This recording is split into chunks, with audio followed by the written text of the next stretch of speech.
Um, the question is the following. Have you ever seen this logo before? Is this somehow familiar to you? And well, maybe have you seen this person somewhere? Do you recognize him? Probably not. Um, well, this is Bishop Ejid Masid, right? And this is his church, right? As you can see here, this is their main YouTube channel, right? Having put their elements or their followers from um, Instagram as well, maybe because they could repeat themselves, right? So just put the YouTube followers. As you can see here, those are the other channels that they got. Um, this is his main one, right? And as you can see, there are a lot of subscribers. I mean, it's a significant amount, right? I mean, just for him, and this is just for their church, right? So yes, it's a lot. And as you can see, this is just one of his uh, sermons, right? This is him talking about money a bit. Essa situação, eu estou envergonhado, humilhado diante dessa situação. Como que eu não tenho dinheiro para comprar comida? O Senhor promete abrir as janelas dos céus para aqueles que são fiéis a Ti. Então, eu quero ver isso. Mas eu não falei com palavras bonitas, não. Eu falei com raiva. Eu falei irado, eu falei revoltado com aquela situação. Por quê? Porque eu estava humilhado. E eu pedi resposta. Se o Senhor é verdadeiro, se essa palavra é verdadeira, se isso que aqui que eu tenho crido é verdadeiro, se o Deus que está aqui registrado é verdadeiro, então eu quero resposta. So let me just summarize, right? I know it's in Portuguese. Sorry about that. But what he's basically defending, right? What he's actually sorry. So what he's actually defending, what he's preaching about, is the fact that if the God who is here at the scriptures, right, the God which is there in the Bible, if he's real, if he's true, why is he struggling and dealing with the difficulties, the economical struggles that he's dealing with? And basically, and this is nuanced, but it's very, very significant, which is the fact that if this God, why is he so humiliated, right? Why he speaks in such anger towards God? Why this is important? Because in a way, what he's preaching about and the way that he's actually preaching is significantly different in terms of how he's using elements of, how can I put it, of personal embarrassment and dealing with affects, right? Dealing with feelings, dealing with the way that he feels about things and how he's using those elements to identify himself with his followers and putting himself as a role model to be followed, as bishops, as priests also tend to do, but he's doing it in the most spectacular kind of way. And this is why this movement in itself is so interesting, because there is a certain element of spectacle to it, right? And this also has everything to do with the fact that this is a very, very Brazilian phenomenon.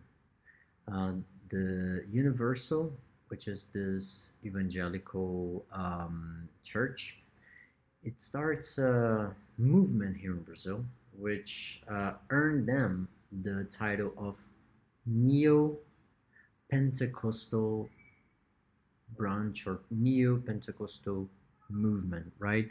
And here they are the largest church there is of this branch, And this neo element to it is that they took elements from the evangelicals, but they changed in certain kinds of ways that turned that church into something like a super church, right? Into something that could be put to be work or to be administered almost like a business to a certain extent. So the way that this bishop, Ejir Macedo, thought about this church was, let me think of it as a business model for this church to operate in a certain kind of way that will be everywhere. This branch will be one of the largest one, and it will operate in many different countries.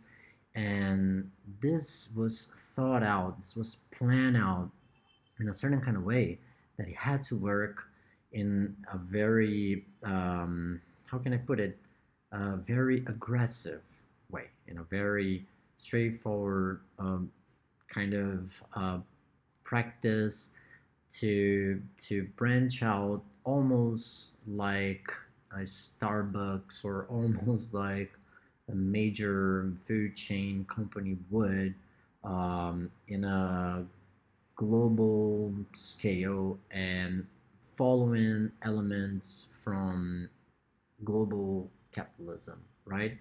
So the best way that I could call this Brazilian case study that I'm presenting to you is the relationship between neo-Pentecostalism and neoliberalism, right? Neoliberalism as a new branch of liberalism, which is one way of thinking about capitalism and this renewal of elements from this branch or this ideology, to call it as it is, right? And how it has everything to do with this renewal of the evangelical movement here in Brazil, which is how to reinvent itself to operate in such manner that will profit the most or to turn a revenue in the most absurd manner.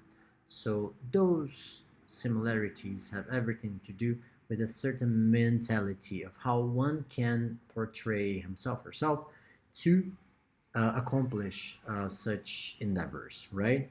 So those are a couple of the elements that I would like to just point out.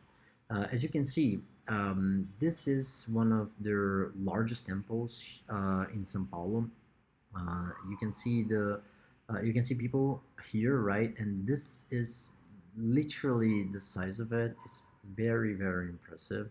They are around more than 140 countries nowadays, so it's just an absurd amount of countries which they are.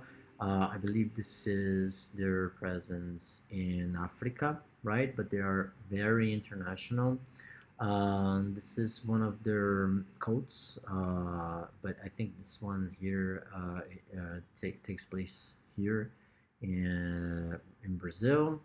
And well, there's like a lot of news covering this spread out of the universal and those new movements which are taking place related to this religion.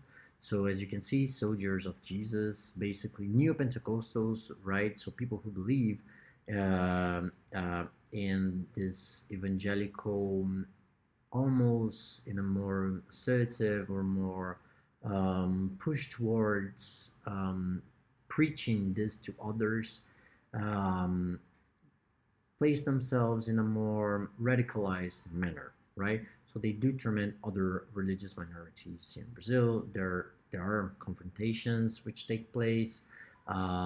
They branch out, so they try to go to other countries and try to establish themselves, but they don't necessarily are welcomed in all the countries that they try to uh, basically start their movement or start their church.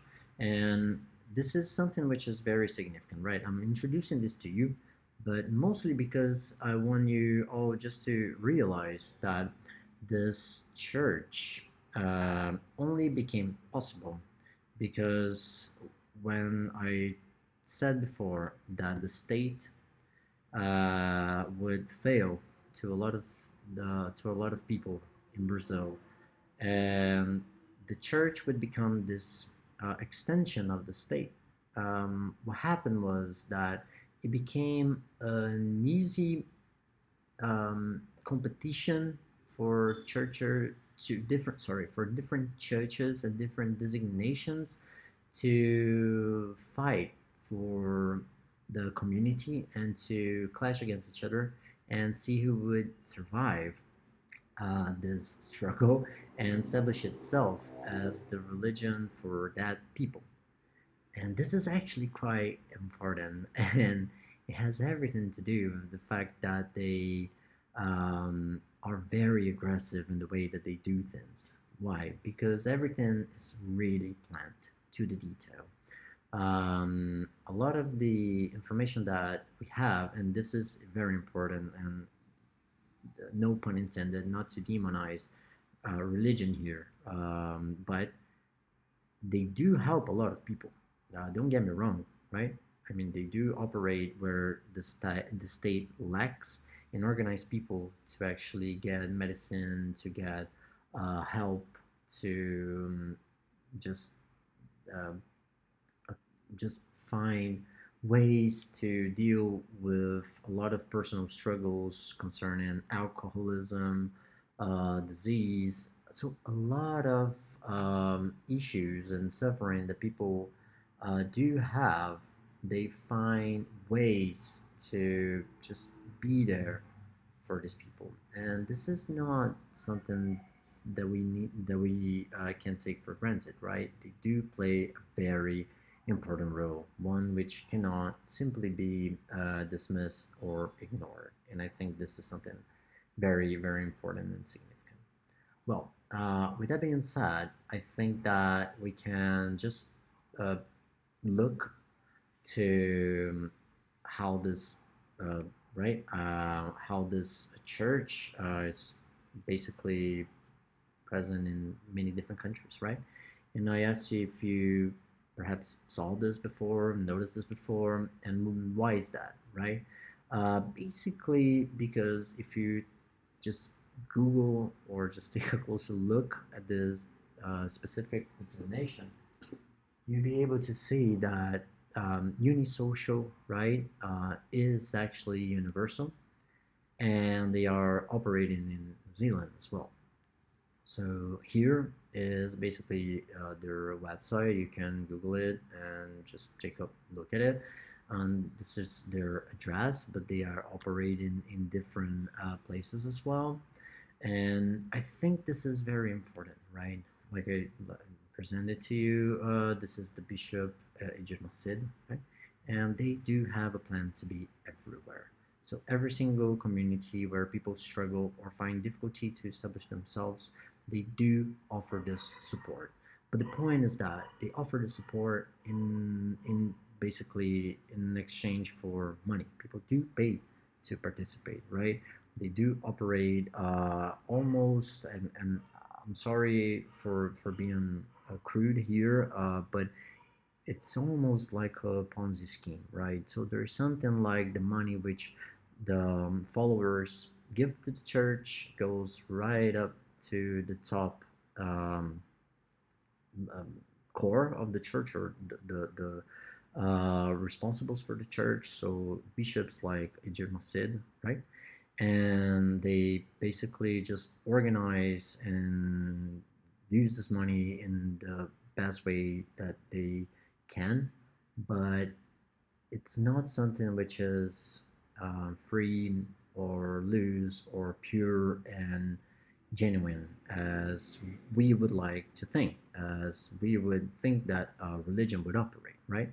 So, Neo-Pentecostalism has everything to do with this specific designation of renewed Pentecostalism, which derives from the Pentecosts, which is a designation which came from Catholicism, right? So we take the birth of Judaism and monotheistic religions, right? So we have Judaism, and then we got Christianity, Hellenistic Judaism, Islam, so on and so forth. And if we push this all the way to Catholicism and Protestantism, right, here is the key differentiation that we are dealing here. So evangelists would derive from the Reform, right, the clash against the Catholics, that would branch out into taking this direct power to have a relationship with God and giving it to the people.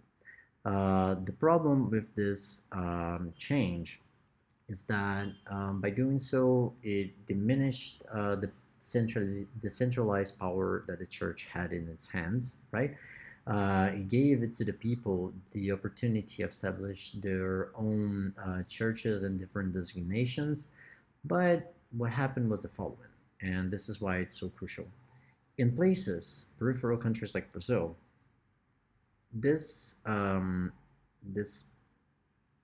little structure, right, which grow in this enormous, sorry for being crude again, business, was basically built on the back of a lot of people, and they offer their faith and they find community, they find a lot of good things, but they are also paying for it, right? And they are probably doing gladly, but the problem is that they don't realize that their small amount multiplied all over the world, it basically has the structure of this multinational company, right? Which is very, very significant, and we cannot be just oblivious or just ignore this fact. So I'm using the study from this Brazilian sociologist called Brent Arenati. This is from his PhD research, which took place in Germany, right?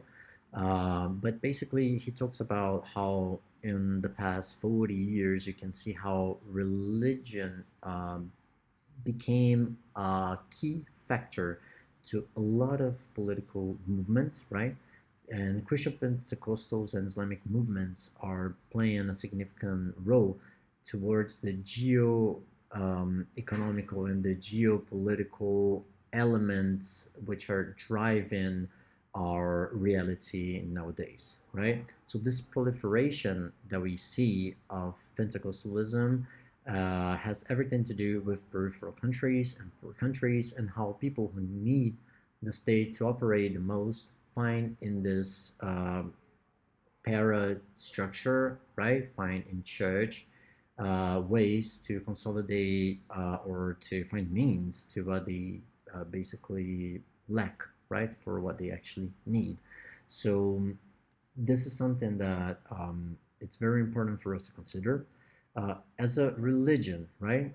Christianity can be separated into Orthodox, Western Catholics, and Protestantism, and it has everything to do with the way that power was centralized by the church and how this was changing over time, right? So the Orthodox element basically just puts this unity of text and the body of believers, right? But it puts all the power into the church itself, right, to organize their lives. Um, Western Catholics will change that in a bit, right? So you will see the religious institution establishing itself in a different manner. And Protestantism is what will transform this radically, right? Because we'll give people the opportunity just to communicate directly with God, right? And introduce religiosity in a different manner, right? And this is something that we need to take into consideration. This is a passage that you will find on Karl Marx, on Critique of Hegel's Philosophy of Right. And he talks a lot about religion. And I think this is something that we need to pay attention to, because religion, once again, plays a significant element into dealing with the hardships of work and labor, and especially given the difficulties of poor people all over the world. And I'm thinking, and I'm talking about extreme poverty here. Any single possibility of having a balm or having something which will make life better, they will try to make room for it, right? Because um, capitalism is really harsh on peripheral countries, and people who try to earn their means and earn their lives in countries such as Brazil, but there are many African countries as well. They do suffer, and religion offers a way to appease some of that suffering, and it offers community, it offers distraction, it offers a lot of possibilities that they wouldn't be able to provide themselves with the money that they earn, or with the money that they make, right? So uh, the shift from Protestantism to Pentecostalism, right, has everything to do with passages and different theological beliefs that were changed over time. And this is very, very important because it changed the way that we dealt with religion in the world, right? It changed the way that we deal with Holy Scriptures and the way that we saw religion, right? Instead of the sacred element, untouchable, that was once introduced to us in a language that was foreign to us, that we were not even able to speak, right? Like Greek or Latin, right? Or that people, I mean, talking about common people, couldn't read, right? Were not educated to read, because this was a way of keeping the sacred words from God untouchable, right? From the common people, um, were basically a strategy to the monopoly of the church to be able to um, just have this control of this community, of having the social control of people. And this is something that you can see from those different movements that was changing over time. And this introduces a lot of different elements for us to consider, right? So when we're talking specifically about Christianity and Catholicism, there are different branches of theology within it. And Arenati will basically talk about the shift between the popular Catholicism, conservative Catholicism, progressive Catholicism, and charismatic Catholicism, right? All the way into the Pope right now. And this, once again, was very particular to the idiosyncrasies of Brazil, right? Once again, Brazil participated of a military coup, right? So the militaries took over. So on top of being a colonized country, slavery, we had a military dictatorship, and the church, right, was not a monolith, right? There were a few movements that actually saw the militaries taking over, and instead of being passive towards it, they'd actually participate into organizing the people to go against the military, right? And this is a progressive Catholic, sorry, movement, especially coming from what we understand as conservative Catholicism, right? But basically, when we talk about popular Catholicism, we're talking about the colonization process, right? And how this took place. The conservative one peaked during the period of the military dictatorship here in Brazil. So we're talking about 1960s and 1970s. And then we got the opposite side, which is progressive Catholicism, which organized around the theological Latin American movement named liberation theology, right? Which preached a more open way to deal with hardships, and this moved towards the charismatic Catholicism.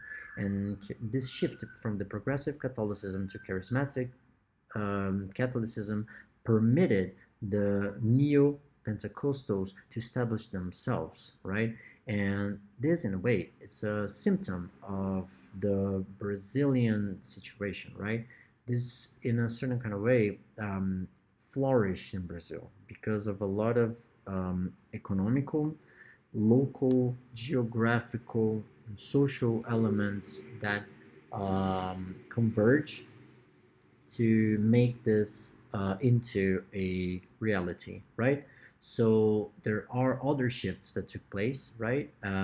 So as you can see here, there are waves of expansion of Pentecostalism, right? So there are a couple of ways that we can see here. The first Pentecostal missionaries arrived in Brazil in 1910, 1911. They found the Christian Congregation and the Assembly of God here in Brazil.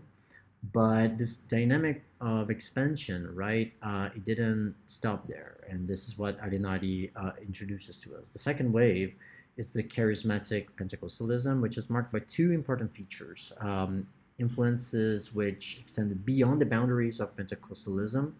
And we're talking about the historical churches of the Reformation and the charismatic movement within the Catholic Church, and how they actually use new media technologies to find new followers. So we're talking about the radio and every single way that they could reach people to introduce their religious views. So radio and propaganda were very, very important for this charismatic Pentecostalism to establish itself, right?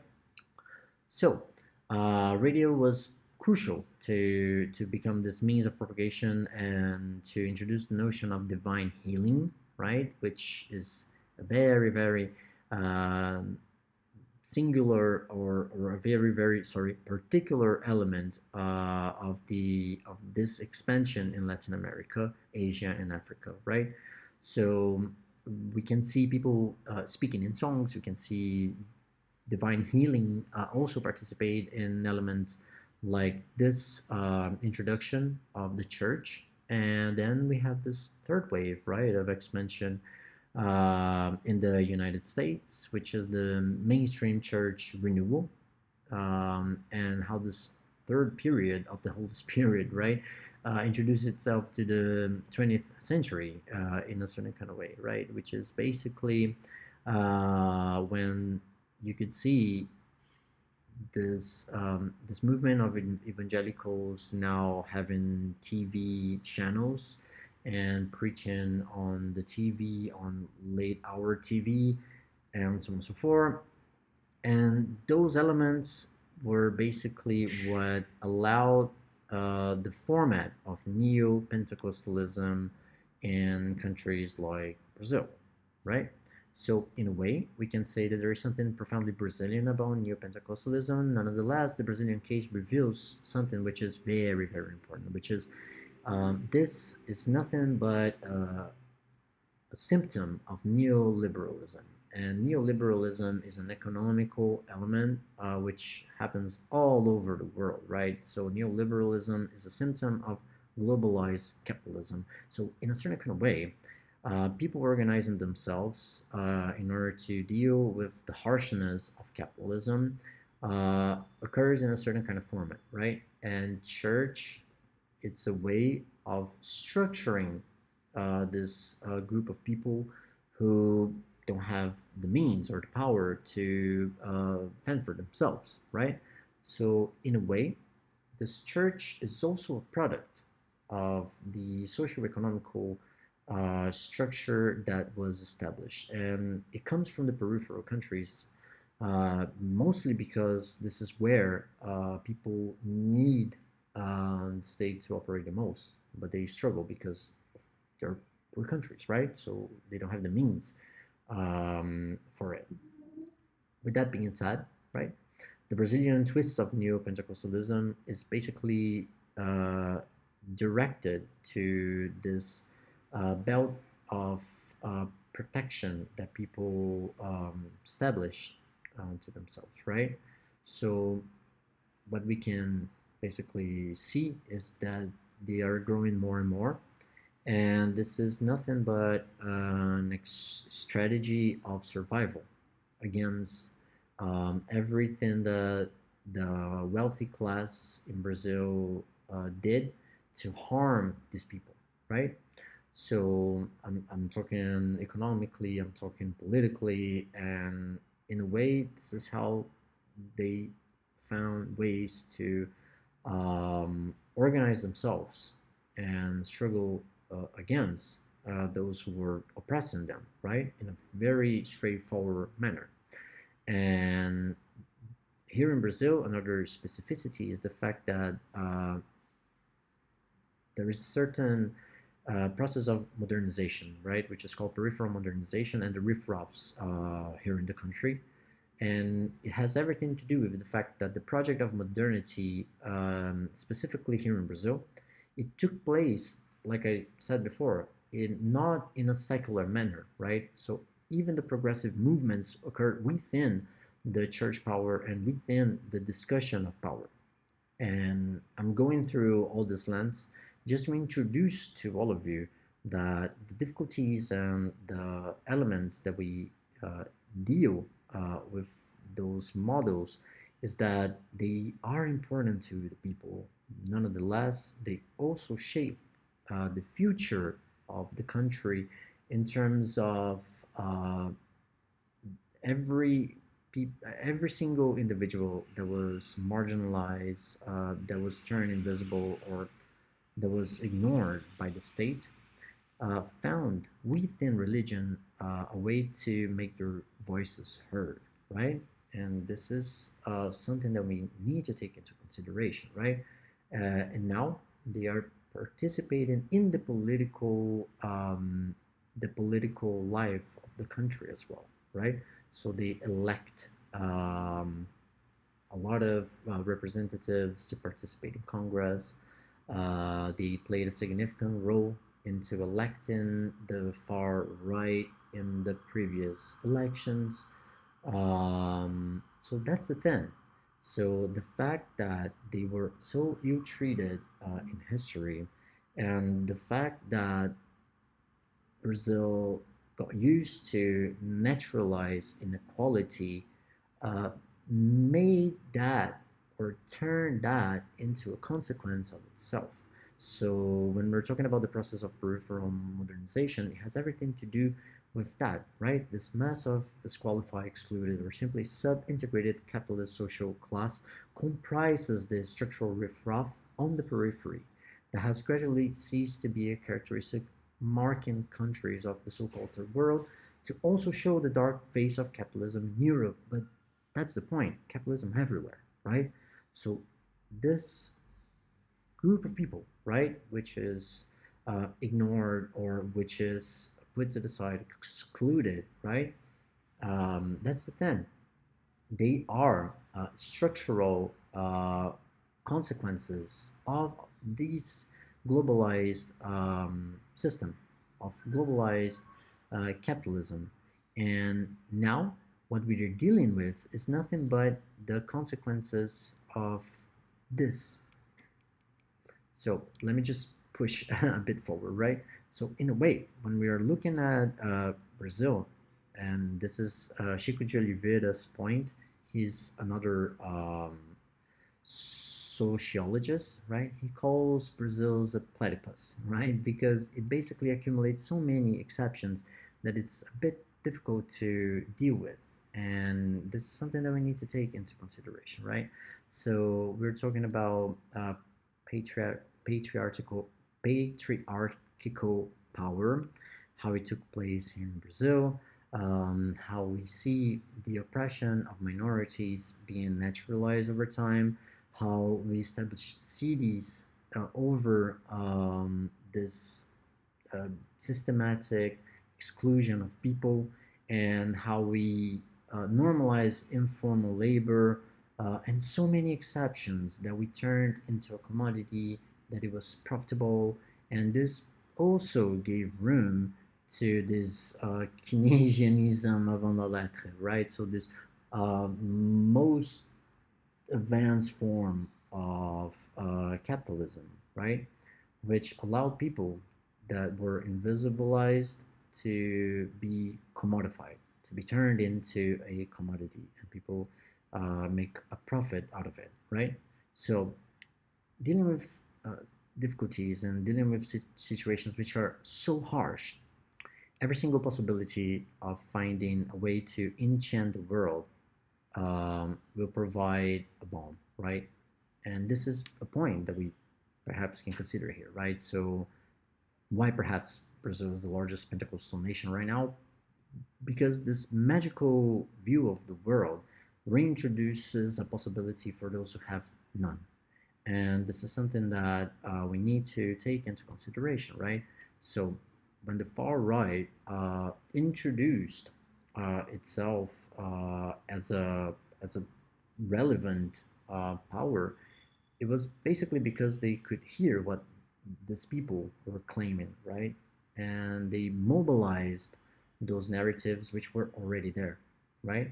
And they basically shift every single progressive element um, against the rest, or actually to against 2/3 of the population of the country, in order to organize this 1/3 that was completely left out.